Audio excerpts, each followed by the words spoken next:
ഏറ്റവും പ്രാചീനമായ സംസ്കാരങ്ങളിൽ ഒന്ന് രൂപീകരിച്ചത് ചൈനക്കാരാണ്. നൂറുകണക്കിന് വർഷങ്ങൾ അവർ ഒരു അടഞ്ഞ സമൂഹമായി കഴിയുകയും അവരുടെ സംസ്കാരത്തെയും ആചാരാനുഷ്ഠാനങ്ങളെയും മുറുകെ പിടിക്കുകയും ചെയ്തിരുന്നു. 19-ാം നൂറ്റാണ്ടിൽ ചൈന അവരുടെ വാതിലുകൾ പുറം ലോകത്തേക്ക് തുറന്നുവച്ചു. യൂറോപ്യന്മാർ, പ്രത്യേകിച്ച് ബ്രിട്ടീഷുകാരാണ് ആ വാതിലുകളിലൂടെ അവിടേക്ക് കടന്നുവന്നത്.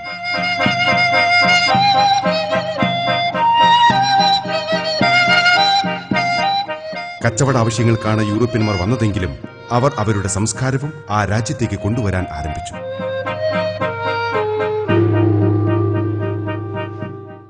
പാശ്ചാത്യ സംസ്കാരത്തോടൊപ്പം പാശ്ചാത്യ വീക്ഷണങ്ങളും അവിടെ എത്തി.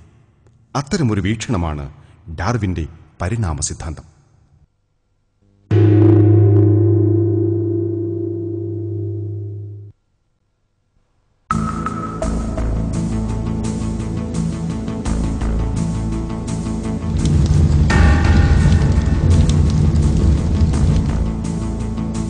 ഡാർവിനിസത്തിന്റെ ചൈനയിലേക്കുള്ള സഞ്ചാരം.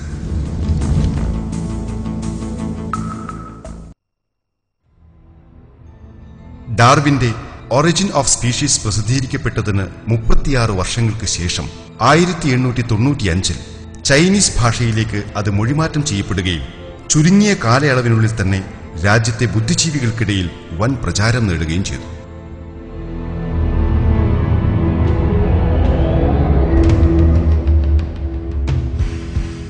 ഡാർവിന്റെ വീക്ഷണങ്ങളെ പിന്തുണയ്ക്കുന്ന മറ്റ് പരിണാമവാദ സൈദ്ധാന്തികരുടെ പുസ്തകങ്ങളും രാജ്യത്ത് പ്രചരിക്കുവാൻ തുടങ്ങി. ഇതിൽ ഉൾപ്പെടുന്നവർ ഇവരാണ്: തോമസ് ഹക്സലി. ഡാർവിന്റെ ശക്തനായ അനുയായിയായി പരിഗണിക്കപ്പെടുന്ന ഇദ്ദേഹം ഡാർവിന്റെ ബുൾഡോഗ് എന്ന് വിളിക്കപ്പെടുന്നു. പ്രസിദ്ധ വർഗചിന്തകനും വർഗോന്നത സിദ്ധാന്തത്തിന്റെ പ്രോത്ഘാടകനും ഡാർവിന്റെ അമ്മാവന്റെ മകനുമായ ഫ്രാൻസിസ് ഗാൽട്ടൺ. ഡാർവിന്റെ പരിണാമ സിദ്ധാന്തം സാമൂഹ്യശാസ്ത്രത്തിൽ പ്രയോഗിച്ച സാമൂഹ്യ ഡാർവിനിസ്റ്റായ ഹെബർട്ട് സ്പെൻസർ.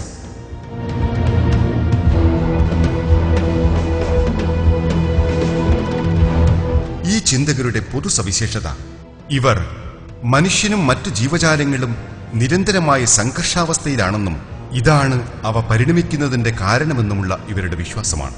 അവർ സൃഷ്ടിയെ നിരാകരിച്ചുകൊണ്ട് പറയുന്നത് മനുഷ്യനുണ്ടായത് ഒരു സാധ്യത മൂലമാണ് എന്നാണ്. യാതൊരുവിധ ദൈവിക ഉത്തരവാദിത്തങ്ങളുമില്ലാത്ത ഒരുതരം വർഗമായാണ് അവർ മനുഷ്യരെ അവതരിപ്പിക്കുന്നത്.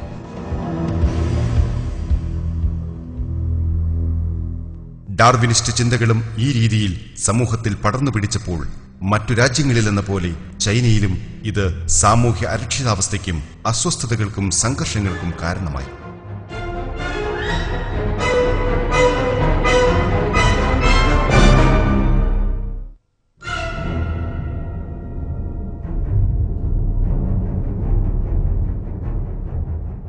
ചൈനയും ചാൾസ് ഡാർവിനും എന്ന ഈ വിഷയത്തിൽ ഒരു ഗ്രന്ഥമെഴുതിയ ഹാർവാർഡ് സർവകലാശാലയിലെ ചരിത്രകാരൻ ജെയിംസ് റീഫ് പോസി ഈ വിഷയത്തിൽ ചൂണ്ടിക്കാട്ടുന്നത് പോലെ 20-ാം നൂറ്റാണ്ടിൽ ചൈനയിൽ ഡാർവിനിസത്തിന്റെ സ്വാധീനം അതിവിപുലമായിരുന്നു.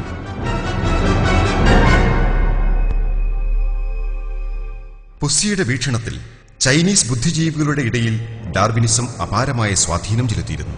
വിപ്ലവകരമായ ഒരു ലോകവീക്ഷണം അവലംബിക്കുന്നതിൽ അവരെ പ്രോത്സാഹിപ്പിക്കുകയും രാജ്യത്തെ കമ്മ്യൂണിസ്റ്റ് പ്രസ്ഥാനത്തിന്റെ വളർച്ചയ്ക്ക് അത് താത്വികമായ പിന്തുണ നൽകുന്നതിൽ പ്രമുഖ സ്ഥാനം വഹിക്കുകയുമുണ്ടായി. ഡാർവിനിസത്തോട് ചേർന്ന് മാറ്റത്തിന്റെ ചാലകശക്തിയായി അതിന് നേതൃത്വം നൽകിയ വ്യക്തി മാവേ സേതുങ് ആയിരുന്നു.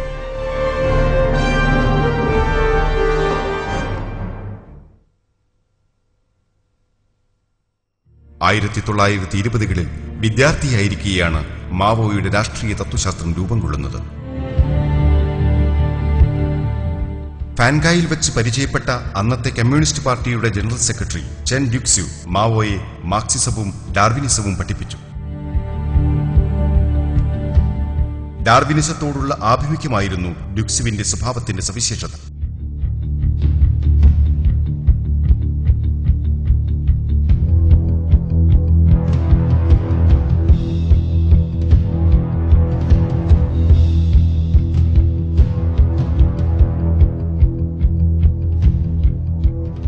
വർഷങ്ങൾക്ക് ശേഷം എഴുതിയ ഓർമ്മക്കുറിപ്പുകളിൽ മാവോ പറഞ്ഞു, ചെൻ ഡ്യുക്സ്യുവിനേക്കാൾ എന്നെ സ്വാധീനിച്ച മറ്റൊരാളില്ല.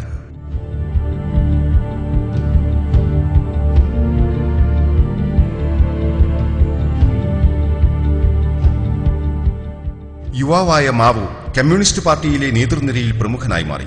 1920കളുടെ അന്ത്യപാദത്തിൽ അതിന്റെ നേതൃപദവിയിലെത്തി.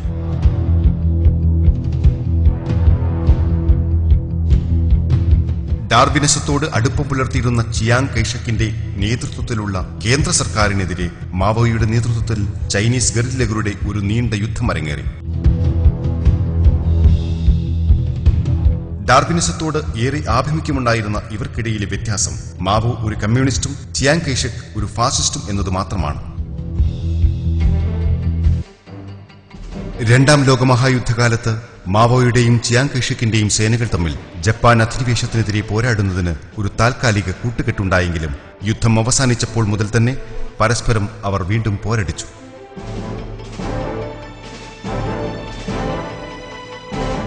ഈ രണ്ട് ഡാർവിനിസ്റ്റുകളും തമ്മിലുള്ള സംഘർഷത്തിൽ ആയിരക്കണക്കിന് പാവങ്ങൾ കൊല്ലപ്പെട്ടു.